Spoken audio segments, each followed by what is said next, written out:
안녕하세요, 여러분. 환영하고 축복합니다. 오늘은 128일차입니다. 여러보암의 죄라는 제목으로 하나님 말씀 함께 나누겠습니다. 오늘은 다시 열왕기상으로 돌아옵니다. 12장과 13장을 함께 나누겠습니다. 우리 열왕기를 이제 보고 있는데요. 다시 조금 더 정리를 해보자면 이 열왕기는 10명의 왕들의 이야기가 아니라 이스라엘 왕들의 이야기를 열거해 둔 이야기라고 했습니다. 이미 역대지략이라는 사실 역사책이 있었다고 했습니다. 그럼에도 불구하고 이 저자는 무언가 말하고 싶다고 했습니다. 무엇을 말하고 싶냐고 했을 때 이 나라가 하나님의 나라인데 이 나라가 왜 망했어? 이러한 울분이 그 가슴속에 가득했다고 그랬죠. 자, 이러한 그의 마음을 구조를 보면, 열왕기 구조를 보면은 우리가 캐치할 수 있다고 했습니다. 그래서 이 열왕기상하를 쉽게 이해하기 위해서 열왕기상하 물고기 그림이라는 것으로 사용해서 구조를 간단하게 우리가 살펴보자고 했습니다. 그래서 머리 부분, 몸통 부분, 꼬리 부분 이렇게 나누는데 머리 부분을 솔로몬 이야기, 남북이 갈라지는 이야기로 나눕니다. 네, 우리는 솔로몬 이야기에서 솔로몬 이야기 때 잠언, 전도, 아가 이 세 편을 우리가 살펴보았어요. 자, 오늘은 남북이 이제 갈라지는 이야기가 이제 나오게 됩니다. 자, 그 부분을 우리가 이제 들어가 보도록 하겠습니다. 이제 오늘 기도하겠습니다. 하나님 아버지 감사합니다. 오늘도 저희가 진리의 말씀 앞에 앉았습니다. 하나님 아버지, 이 나라가 하나님의 나라인데 이 나라가 이제 망하는 이야기를 우리가 살펴보게 되는데 하나님 한 번에 이렇게 망하는 것이 아닙니다. 죄는 슬그머니 슬쩍슬쩍 들어와서 우리의 가슴 속에 불안을 일으키고 하나님 말씀대로 살면은 망할 것 같은 그런 생각이 듭니다. 그러나 실제로 어떻습니까? 하나님 말씀 꼭 붙잡지 않아서 더 불안한 것입니다. 세상 보고 사람 바라보기 때문에 더 불안한 것입니다. 하나님 말씀 바라보고 하나님만 바라보고 우리를 응원하는 허다한 증인들을 바라볼 때 우리는 우리에게 당한 어려움을 넉넉히 이길 수가 있습니다. 오늘도 하나님 여로보암의 죄를 보면서 우리 자신의 모습을 볼 수 있는 시간이 되어졌으면 좋겠습니다. 오늘도 우리의 눈과 귀를 열어주시옵소서. 성령 하나님 이 시간에도 온전히 다스려 주십시오. 예수님의 이름으로 기도드렸습니다. 아멘. 네. 오늘의 리딩 가이드 한번 살펴보겠습니다. 네, 열왕기상하 물고기 그림 머리 부분의 두 번째 주제가 뭐냐 하면 남북이 갈라지는 이야기입니다. 첫 번째 주제는 솔로몬 이야기, 그 다음 이야기는 남북이 갈라지는 이야기. 자, 그 이야기가 이제 오늘 남북이 갈라지는 이야기가 시작이 됩니다. 다윗, 솔로몬, 르호보암을 잇는 다윗 왕통으로부터 10지파가 이제 떨어져 나가게 됩니다. 어떻게 갈라지게 되냐면 다윗,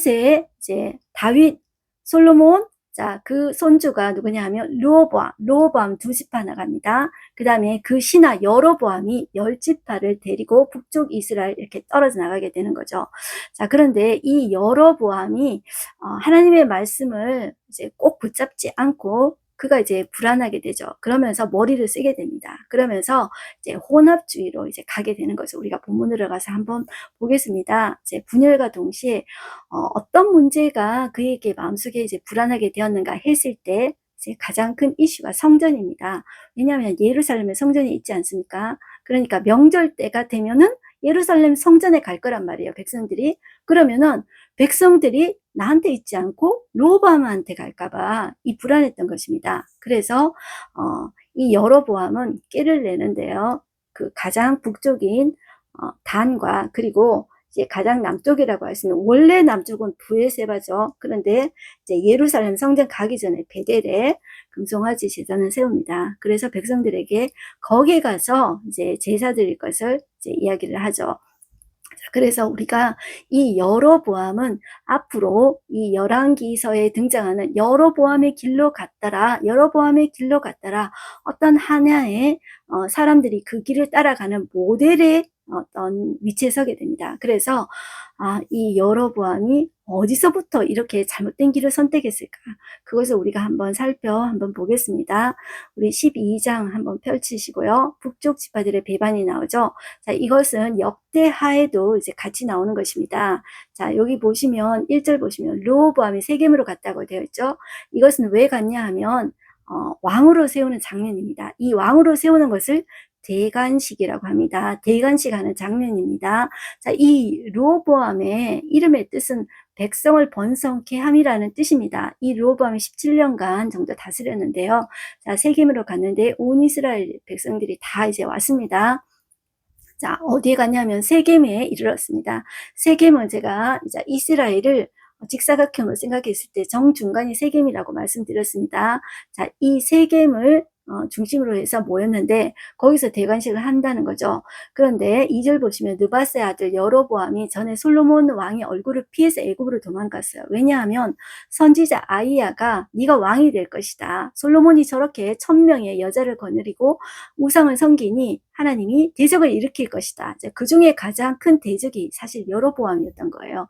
그래서 이제 애굽으로 도망가 있었던 거죠. 그런데 솔로몬이 죽었죠. 그러니까 이제 사람을 보내서 다시 이제 온 것입니다.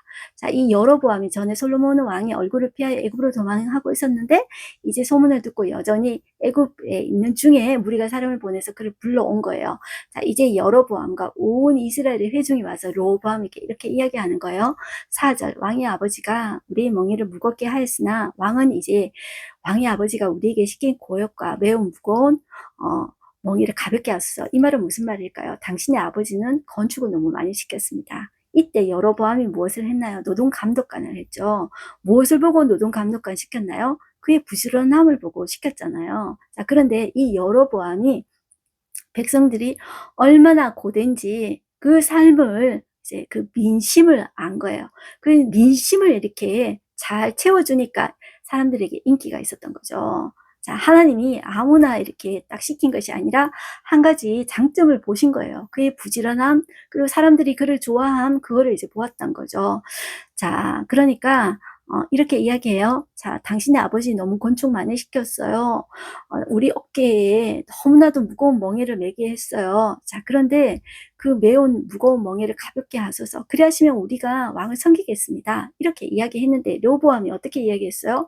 3일 뒤에 다시 내게로 오라. 자, 그랬는데 우리가 이야기는 많이 알지 않습니까? 이제 생전에 그 앞에 모셨었던 노인들과 의논을 했는데 노인들이 어떻게 이야기하라 그럽니까? 이제 좋은 말로 대답하소서 이렇게 이야기를 하는데 르호보암은 어떤 결정을 합니까? 자기와 함께 자라난 어린 소년들, 어린 사람들의 이제 충고를 받아들이게 되죠. 그래서 말을 되게 무섭게 해요. 그래서 11절 보시면 그 어린 소년들이 어린 사람들이 이렇게 충고를 하는 거예요. 11절 내 아버지께서 너희에게 무거운 멍에를 매게 하였으나 이제 나는 너희의 멍에를 더욱 무겁게 할지라. 내 아버지는 채찍으로 너희를 징계하였으나 나는 정갈 채찍으로 너희를 징계하리라 하소서. 정갈 채찍은 여러분들 끝에 쇠 같은 거 있잖아요. 짐승의 뼈가 같은 게 이렇게 달려 있어가지고 딱 이렇게 하면은 완전히 살집이 이렇게 나오는 그런 채찍이에요. 자, 그런 것들로 징계하리라. 더 세게 하겠다는 거죠. 그래서 12절 보면 이제 그런 자문을 했는데 그 어린 사람들이 한 그 충고를 받아들여서 그렇게 자문을 했다는 거죠. 자, 그러니까 남북이 갈라지게 돼요. 자, 그 표독스런 그런 르호보암의 말을 듣고 15절 보면 이렇게 이야기해요. 왕이 이같이 백성의 말을 듣지 아니하였으니 이 일은 여호와께로 말미암아 난 것이라. 여호와께서 전에 실로 사람 아이야로 느바세 아들 여로보암에게 하신 말씀을 이렇게 하심이더라. 여로보암한테 11장에 바로 앞에 나옵니다. 여러분들 너무 그동안에 잠언전도 아가서 안다고 너무나도 이렇게 열왕기상 한 적이 오래돼가지고 여러분들 생각 안 나실지 모르겠는데 바로 앞이니까 11장을 한번 보세요. 아이야 선지자가 여로보암한테 그렇게 말을 했거든요. 16절 보시면 이스라엘이 자기들의 말을 왕이 듣지 아니함을 보고 왕에게 대답하여 이르되 우리가 다윗과 무슨 관계가 있느냐 이새의 아들에게서 받을 유산이 없도다. 이스라엘아 너희 장막으로 돌아가라. 다윗이여 이제 너는 내 집이나 돌아보라 하고 이스라엘이 그 장막으로 돌아가니라. 이게 여러분들 남북이 갈라지는 순간입니다. 이제 북쪽 이스라엘은 10지파 위로 다 올라갑니다. 그러나 17절 그러나 유다 성읍들에 사는 이스라엘 자손에게는 르호보암이 그들의 왕이 되었더라. 자, 그리고 다윗과 언약 맺은 베냐민 지파도 이제 같이 해서 2지파만 이제 남쪽 유다 여기 이렇게 갈라지게 되는 거죠. 북쪽 이스라엘 10지파, 자 2지파 남쪽 유다 이렇게 되는 것입니다. 자, 르호보암이 역군의 감독 아도람을 보냈어요. 그런데 사람들이 그를 돌로 쳐서 이제 쳐 죽였습니다. 자, 그리고 20절 한번 볼게요. 온 이스라엘이 여로보암이 돌아왔다 함을 듣고 사람을 보내 그를 공의로 청하여 온 이스라엘에 왕으로 삼았으니 유다 지파 외에는 다윗의 집을 따르는 자가 없느니라. 이렇게 이제 이야기하고 있죠.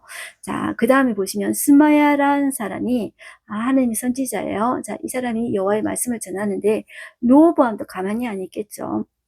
자기가 보낸 사람 죽였잖아요. 예루살렘에 이르러서 유다 온 족속하고 베냐민 집의 사람들을 모아서 용사를 모았는데 18만 명이에요. 자, 그래서 전쟁을 하려고 했는데 이 스마야가 이제 그러지 말라. 이렇게 이야기를 하는 거예요. 자, 24절 보시면 여호와의 말씀이 너희는 올라가지 말라. 너희 형제 이스라엘 자손과 싸우지 말고 각기 집으로 돌아가라. 이 일이 나로 말미암아 난 것이라 하셨다 하라 하신지라. 하나님께로 났다는 거죠. 그들이 여호와의 말씀을 듣고 그 말씀을 따라 돌아갔대요. 자, 싸웠으면 어떨 뻔했습니까? 반드시 졌을 거예요. 자, 그러면 더 큰 피해를 입었겠죠. 그런데 내가 하나님으로부터 벌을 받더라도 그것을 달게 받으면은 나중에 회복의 기회가 있게 됩니다. 자, 한편 여로보암은 어떤 일을 하고 있냐면 제가 바로 전장 11장에 선지자 아이야가 예언했다고 그랬죠.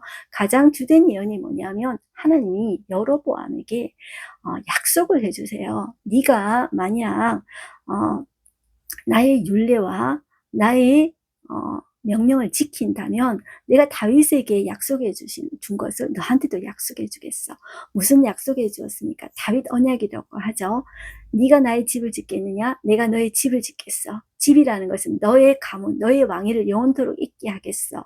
그래가지고 이제 다윗부터 시작해서 메시아 예수님 올 때까지 쭉 이어지지 않았습니까? 그런데 여로보암한테도 그 약속을 해줬다는 거예요. 그러면 여로보암이 그 약속 꼭 붙잡으면 되잖아요. 그런데 자기가 머리를 돌린 거예요. 생각을 해본 거예요. 아니, 백성이 명절이라고 예루살렘 가면 어떡해. 그거를 내가 두고 볼 수가 없지. 그래서 자기 머리를 이제 굴린 것입니다. 그래서 25절 보면 여로보암이 에브라임 산지에 세겜을 건축하고 거기서 살며 또 거기서 나가서 분회를 또 건축한 거요. 자, 그의 마음에 스스로 이르기를 나라가 이제 다윗의 집으로 돌아가리라. 누가 말했습니까? 자기가 그렇게 말을 한 거예요. 그래서 자, 이 수도를 세겜으로 이렇게 딱 정한 것입니다. 그리고 27절 보시면 이제 그 성전 때문에 그럴 것이라고 이제 자기가 생각을 한 거예요. 27절. 만일 이 백성이 예루살렘에 있는 여호와의 성전에 제사를 드리고자 하여 올라가면 이 백성의 마음이 유다 왕 된 그들의 주 르호보암에게로 돌아가서 나를 죽이고 유다의 왕 르호보암에게로 돌아가리라 하고, 이 자기 생각입니다. 하나님의 말씀을 따라야 돼요. 우리가 우리의 환경과 우리의 형편을 보고 우리가 불안할 때 우리는 어디에 빠지기 쉽습니까? 사람들이 하는 말, 환경에 영향을 받기가 쉬워요. 그런데 우리가 어디로 돌아가야 돼요? 하나님이 내게 약속해 주셨던 그 약속을 꼭 붙잡아야 돼요. 그것을 붙잡는지 안 붙잡는지 어디에서 드러나냐면 이제 반대 상황이 오게 될 때 내가 진짜 말씀을 붙잡는지 안 붙잡는지가 드러나게 돼요. 그래서 저와 여러분들이 어떤 상황이든지 반대 상황이라 할지라도 하나님이 나를 시험하신다 생각하고 내가 말씀을 꼭 붙잡으셔야 됩니다. 이렇게 여로보암이 붙잡았더라면 하나님이 다윗에게 약속해 주신 것을 왜 여로보암에게 이루어 주지 않았을까요? 그런데 이 여로보암이 금송아지를 만들어요. 어디서 배웠을까요? 애굽에서 배웠잖아요. 애굽에서 황소 섬기고 그리고 암소 섬기고 아피스 신, 뭐 하토르 신, 그런 신 섬기잖아요. 그게 이제 송아지 신입니다. 황소 신입니다. 애굽은 다신교인데 우리가 여러분들 돌판 모세가 40주 40년을 시내산 올라갔을 때 돌판 깨뜨렸잖아요. 자, 뭘 보고 깨뜨렸죠? 자, 사람들이 막 신을 만들어내라. 모세 어디 갔는지 모르겠다 하니까 아론이 조각해서 금송아지 만들었잖아요. 그와 똑같은 것입니다. 그러니까 이스라엘 사람들이 제일 친수 관계 이 금송아지인 거예요. 자, 이 애굽 생활에서 그것도 배웠던 거예요. 누가 가지고 왔다? 여로보암이 세운 거예요. 자기 머리로 이렇게 한 것입니다. 자, 그래서 무리에게 이렇게 이야기하는 거예요. 28절, 너희가 다시는 예루살렘에 올라갈 것이 없다. 필요가 없다. 이스라엘아, 이는 너희를 애굽 땅에서 인도하여 올린 너희의 신들이라. 이렇게 이야기해요. 자, 그래서 하나는 베델에 두고 하나는 단에 둔지라. 이 일이 죄가 되었으니 이는 백성들이 단까지 가서 그 하나에게 경배함이더라. 그가 또 산당들을 짓고 레위 자손 아닌 보통 백성으로 제사장을 삼고, 자, 아까 어떻게 했죠? 베델과 단에 금송아지 만들었죠. 자, 애굽에서 배워왔다 그랬어요. 그리고 산당을 지었어요. 그리고 레위 사람이 아닌 보통 사람을 제사장으로 삼았어요. 자, 그리고 세 번째는 어떤 죄를 저지냐 하면 여덟째 달, 그 달 15째 날로 절기를 정해요. 자, 이것은 이스라엘의 초막절, 자, 3대 절기가 있지 않습니까? 6월절, 그리고 자, 6월절 다음에 77절, 오순절, 그 다음에 제일 큰 절기가 초막절입니다. 이 초막절, 자, 이 초막절 일주일 동안 성대하게 이 초막절 행사를 하잖아요. 자, 그런데 비슷하게 한 달 차이 나게 8월 15일 날 절기를 이렇게 삼는 거예요. 그래서 비슷하게 한 거예요. 여러분들, 비슷한 것은 혼합된 것입니다. 이것은 하나님 믿는 것이 아니에요. 자, 사람들 헷갈리게 만들어가지고 딱 이쪽으로 오게 만드는 거죠. 자, 그래서 이 33절 보실게요. 그가 자기 마음대로 정한 달, 곧 8째 달, 15째 날로 이스라엘 자손을 위하여 절기로 정하고 베델에 닿은 제단에 올라가서 분향하였더라. 이렇게 이야기하죠. 자, 이것이 죄가 되어서 계속 사람들이 여로보암의 길로 이제 따라가게 했다는 거죠. 자, 우리가 죄의 시작은 무엇입니까? 하나님의 말씀에 대해서 우리가 신뢰하지 못하고 불안해할 때 자꾸 세상 사람들을 바라보면서 사람들의 시선을 생각하게 될 때 우리가 죄를 짓게 된다는 것입니다. 이 죄는 나한테만 국한되는 것이 아니라 우리의 자식, 우리 가족뿐만 아니라 다른 공동체에게도 큰 영향력을 미친다는 거죠. 특히 지도자의 경우에는 이 죄가 더 심각하다는 거죠. 자, 13장에 오시면 자, 여기에 유다에서 하나님이 선지자를 보냅니다. 자, 그래서 마침 베델에서 제사를 지내고 있는 그 여로보암에게 예언을 하게 하십니다. 그 이야기가 13장에 나오거든요. 1절 보시면 보라, 그때 하나님의 사람이 여호와의 말씀으로 말미암아 어디에서 왔냐면 유다에서부터 어디로? 베델, 제단이 있는 금송아지 세운 제단이 있죠. 거기에 이르렀어요. 그런데 마침 여로보암이 제단 곁에 서서 분향하고 있었던 거예요. 자, 원래 이 성전에서 분향하는 건 제사장이 해야 되죠. 그런데 이 여로보암은 자기 마음대로, 제 마음대로 하고 있죠, 지금. 2절에 보시면 하나님의 사람이 제단을 향하여 여호와의 말씀으로 외쳐 이르되 제단아 제단아 여호와께서 이와 같이 말씀하시길 다윗의 집에 요시아라 이름하는 아들이 나으리니 그가 내 위에 분향하는 산당 제사장을 내 위에서 제물로 바칠 것이요. 자, 남쪽 유다, 북쪽 유다 갈라져가지고 북쪽 유다는 벌써 망합니다. 주전 722년에 망하고, 자, 이 남쪽 유다는 586년에 망하는데, 자, 이렇게 쉽게 외우게 이렇게 기억하시면 좋겠습니다. 7이 뭐 잘못했을 때 옛날에는 7이 했죠. 그래서 722년, 자, 북쪽 이스라엘은 722년에 망했습니다. 이제 여러분들 주전은 숫자가 많을수록 이제 더 빨리 망한 것입니다. 그 다음에 남쪽 유다는 다 팔려, 옷 팔려 해가지고 586년에 나라가 망했거든요. 130년 정도 더 갔어요. 자, 더 가다가 망했는데, 남쪽 유다 망할 때 이제 5 왕이 나오는데, 거기 나온 첫 번째 왕이 요시야 왕이에요. 이 요시야 왕은 이제 산당에 이제 그 분향하는 이런 것들을 다 완전히 제물로 바치고 없애버리거든요. 대단한 종교개혁을 이루는 이제 왕이에요. 자, 이 요시야 왕은 망할 때 나오는 왕이기 때문에 훨씬 뒤에 이제 왕인데 그 예언을 벌써 이제 하는 거예요. 그 요시아라는 왕이 와가지고 이거 다 필요 없게 만들 거다. 다 이거 살을 거야. 이렇게 이야기하는 거예요. 그러면서 3절 보시면 그날에 그가 징조를 들어 이르되 자, 이게 징조야. 어떤 게 징조냐면 자, 이 제단이 갈라지며 그 위에 있는 재가 쏟아지리라. 이렇게 딱 징조 예언을 딱 한 거예요. 그러니까 여로보암 왕이 듣고 있다가 저 사람 잡아. 그러면서 이렇게 한 거예요. 자, 그런데 그 하나님의 사람이 그가 손을 폈지 그 손이 말라 다시 거두지 못하게 될 거야. 자, 그렇게 하는데 그 선지자의 예언대로 징조대로 5절 보시면 징조대로 제단이 갈라지고 제가 제단에서 쏟아진 거예요. 자, 6절 보면 왕이 하나님의 사람에게 말해 이르되 청하건대 너는 나를 위하여 내 하나님 여호와께 은혜를 구하여 내 손이 다시 성하게 하라. 자, 이게 손이 말라가 다시 펴지를 못하는 거예요. 그러니까 다시 성하게 해달라. 이제 치유를 위한 기도를 해달라는 거예요. 그런데 하나님의 사람이 여호와께 은혜를 구하니까 손이 여로보암의 손이 다시 성하여 전과 같이 되었다고 해요. 자, 하나님은 정말 이 여로보암의 이런 죄악에도 불구하고 그 징조와 치유하심을 같이 이렇게 주신 거예요. 그만큼 여로보암에게 기회를 주셨습니다. 그런데 그의 반응이 어땠습니까? 하나님 앞에 회개하고 다시 말씀 붙잡고 제가 이거 다 회개하고 하나님만이 참 신이시기 때문에 내가 이런 일 하지 않겠습니다. 회개해야 되잖아요. 근데 그 말이 없어요. 그 말이 없고 그 사람한테 예물 주겠다고 해요. 자, 그 예물이 무슨 소용이 있겠습니까? 하나님 앞에 여러분들 예물이 무슨 소용이 있습니까? 하나님 우리의 마음을 원해서 예물을 바치라고 한 것이지. 그런데 이 8절에 하나님의 사람이 이렇게 이야기해요. 왕께서 왕의 집 절반을 준다 하더라도 저는 왕과 함께 들어가지도 않고 떡도 먹지도 않고 물도 마시지 아니하겠습니다. 왜냐하면 여호와의 말씀이 내게 명령하여 이르시기를 떡도 먹지 말고 물도 마시지 말고 왔던 길로 되돌아가지도 말라라. 하나님 나에게 이렇게 엄하게 말씀하셨습니다. 그렇게 하고 자 10절에 보시면 그가 이제 다른 길로 가고 자기가 베델레 오던 길로 되돌아가지 않았다고 나와요. 그런데 이 선지자 이야기가 이제 나오는데 이게 참 좀 안타까워요. 이 여로보암이 이런 죄를 저질렀잖아요. 그런데 이 선지자가 이 하나님의 말씀대로 그대로 가는 것이 아니라 그 다음에 베델의 늙은 선지자 한 사람을 만나요. 그런데 이 사람이 이 선지자를 아까 금방 나온 선지자 있죠. 이 사람을 속여요. 속여가지고 나도 선지자다. 그러면서 나하고 같이 가서 우리 집에 가서 떡하고 물하고 먹자. 하나님이 나한테 너 그렇게 하라고 이야기하셨어. 그렇게 이야기한 거예요.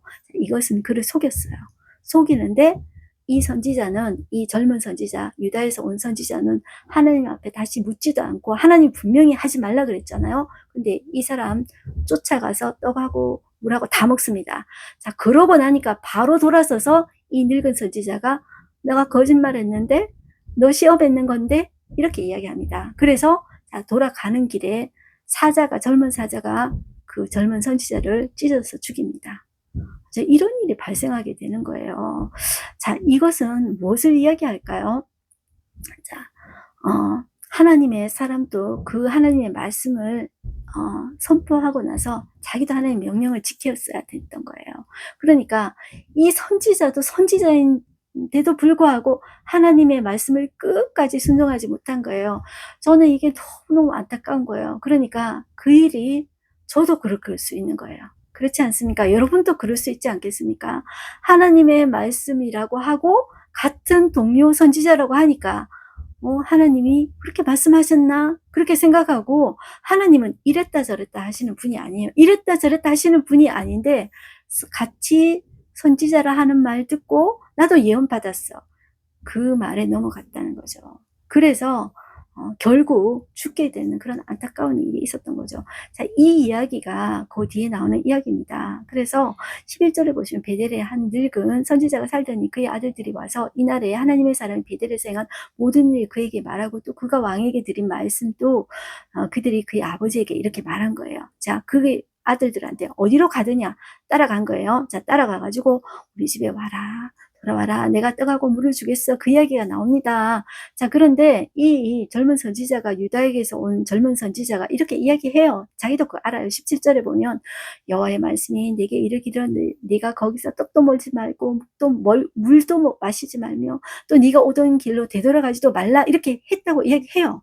자, 그런데 18절 그가 그 사람에게 이르되 나도 그대와 같은 선지자라 천사가 여호와의 말씀으로 내게 이르기를 그를 내 집으로 데리고 돌아가서 그에게 떡을 먹이고 물을 마시게 하라 했느니라 하니 이는 그 사람을 속임이라.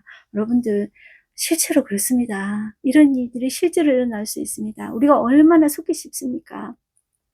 사실 저도 속았을 것 같아요. 이 사람이 그렇게 말을 하면. 자, 그런데 그 결과가 어떻게 됐습니까? 자, 여기 보시면 24절 한번 보실까요? 자, 이에 그 사람이 가더니 사자가 길에서 그를 만나 물어 죽이매 그의 시체가 길에 버림받으니 나귀는 그의 곁에 서 있고 사자도 그 시체 곁에 서 있더라. 지나가는 사람들이 길에 버린 시체와 그 시체 곁에 선 사자를 보고 그 늙은 선지자가 사는 성읍에 가서 말한 거예요. 그 사람을 길에서 데리고 돌아간 선지자가 듣고 말하되 이는 여호와의 말씀을 어긴 하나님의 사람이로다. 이렇게 이야기한 거예요. 저는 이 늙은 선지자 있잖아요. 이 사람 자기 또 잘못하지 않았습니까? 사람이 죽었지 않습니까? 자기 때문에 사람이 죽었잖아요. 그러면 이 사람도 회개해야 되지 않습니까? 그런데 이 사람 회개하였다는 말이 없습니다. 자, 그러면서 이 사람은 하나님의 말씀을 어긴 하나님의 사람이다. 이렇게 이야기해요. 그리고 여호와께서 그에게 하신 말씀과 같이 여호와께서 그를 사자에게 넘기시면 사자가 그를 찢어 죽였도다 하고 이에 그의 아들들에게 말하여 이르되 나를 위하여 낙의 안장을 지으라. 그들이 안장을 지음에 그가 가서 본즉 그의 시체가 길에 버린 바 되었고 나귀와 사자는 그 시체 곁에 서 있는데 사자가 그 시체를 먹지도 아니하였고 나귀를 찢지도 아니하였더라.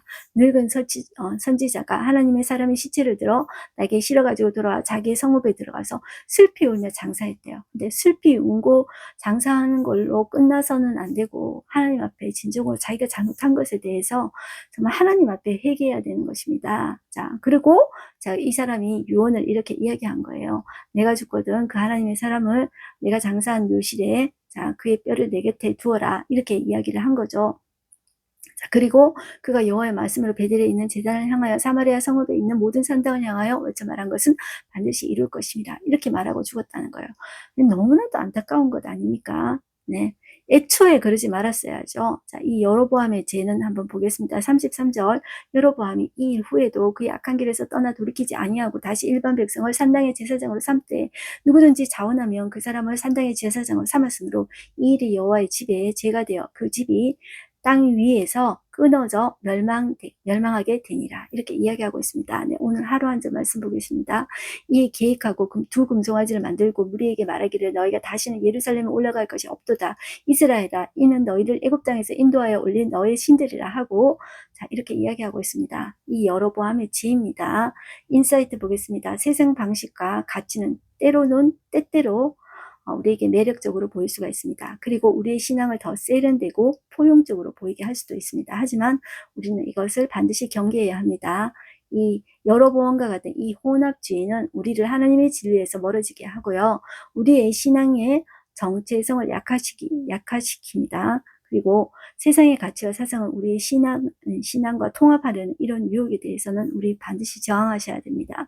우리의 신앙은 하나님의 말씀에만 근거해야 합니다. 이것은 오직 유일하신 하나님만을 우리의 왕으로 인정하고 따르는 삶입니다. 섞이면 망하게 되는 것입니다. 혼합주의는 여러분들 신앙이 아닙니다. 네, 우리 기도하고 마치겠습니다. 하나님 아버지 감사합니다. 이 여로보암의 죄를 보면서 너무나도 안타까웠습니다. 우리도 충분히 그럴 수 있다고 생각합니다. 하나님, 우리가 하나님의 말씀에 집중하지 않고 그 말씀을 깊이 생각하지 않고 주님 새기지 않을 때 사람들이 하는 말, 상황에 따라서 내가 내 머리를 굴리면서 생각하게 될 때 그리로 가게 되는 것 같습니다. 하나님 우리가 불안함이 들 때 하나님 우리는 우리의 하나님의 말씀을 깊이 새기는 자 되게 하여 주시옵소서. 그리고 우리가 잘못 갔더라도 하나님은 능히 우리를 용서하시며 사랑으로 우리를 품어주시는 하나님이라는 것을 기억하고 우리가 벌을 받아도 하나님께 받으며 돌아가는 하나님의 자녀 되게 하여 주시옵소서. 하나님, 한 사람의 죄는 그 한 사람의 죄로 끝나지 않고 반드시 공동체에 상처를 남깁니다. 하나님, 이러한 죄악들이 우리 가운데 일어나지 않도록 하나님 역사해 주시고 우리가 먼저 하나님의 말씀을 깊이 새기는 우리가 되어지게 하여 주시옵소서. 상황 버리지 말게 하여 주시옵소서. 사람들의 말 듣지 말게 하여 주시옵소서. 하나님의 말씀 굳게 새기는 우리가 되게 하여 주시옵소서. 예수님의 이름으로 기도드렸습니다. 아멘. 하나님, 여러분들 하나님의 말씀을 저와 여러분들 가슴속에 새기는 것이 승리의 비결입니다. 승리하십시오. 화이팅입니다.